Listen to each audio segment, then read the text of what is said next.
মানিকচকে কেদারটোলায় মৃত ছাত্রের পরিবারের পাশে দাঁড়ালেন দক্ষিণ মালদা জেলা বিজেপির সাধারণ সম্পাদক গৌরচন্দ্র মণ্ডল। রবিবার মৃত ছাত্র শ্রীকান্ত মণ্ডলের মৃতদেহে ফুলের মালা দিয়ে শ্রদ্ধাঞ্জলি জানান তিনি। মৃত ছাত্রের বাবা প্রেম কুমার মণ্ডলকে সব রকম সাহায্যের আশ্বাস দেন এবং তাদের মূল দাবি কী রয়েছে সে সম্পর্কে জেনে নেন তিনি। তাদের সে দাবিকে সামনে রেখে গৌরচন্দ্র মণ্ডল বলেন, বেসরকারি শিক্ষা প্রতিষ্ঠানের ছাত্রকে মারধর করার ফলে মৃত্যু হয়েছে তার। পরিবারের পক্ষ থেকে স্কুলের শিক্ষকের বিরুদ্ধে লিখিত অভিযোগ হয়েছে, তারপরও পুলিশ কেন অভিযুক্ত শিক্ষককে গ্রেপ্তার করছে না? ময়না তদন্তের রিপোর্ট কেন বিলম্ব হচ্ছে? যদিও সোমবারের মধ্যে মৃতের পরিবারের দাবি পূরণ না হয় তাহলে আন্দোলনে নামব আমরা। স্কুলে গত 2 তারিখে শ্রীকান্ত মণ্ডল অষ্টম শ্রেণীতে ওখানে হোস্টেলে থেকে পড়তো, কেদারটোলা বাড়ি, প্রেম কুমার মণ্ডলের বাবা। হঠাৎ করে ওদের কাছে খবর যায় আপনার ছেলে অসুস্থ আছে, পরবর্তীতে বলা হয় মারা গেছে।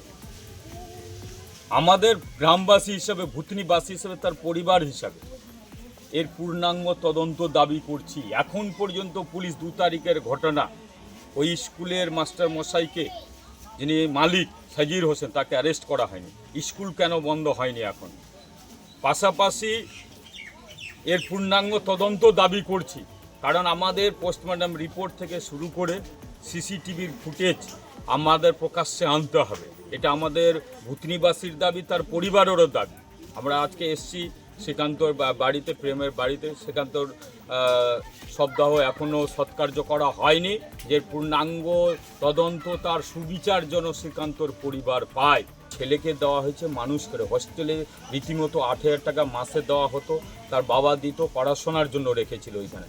কিন্তু সেখানে একটা শুনেছি যে মারধর করা হয় স্কুলে, আরও কিছু। তো পূর্ণাঙ্গ প্রশাসনই বলতে পারবে। ওটা পোস্টমর্টম রিপোর্টেও অসঙ্গতির ব্যাপার আমরা ভাবছি। অতএব যদি ঠিকঠাক না হয় তো পোস্টমর্টম দাবি করব আমরা।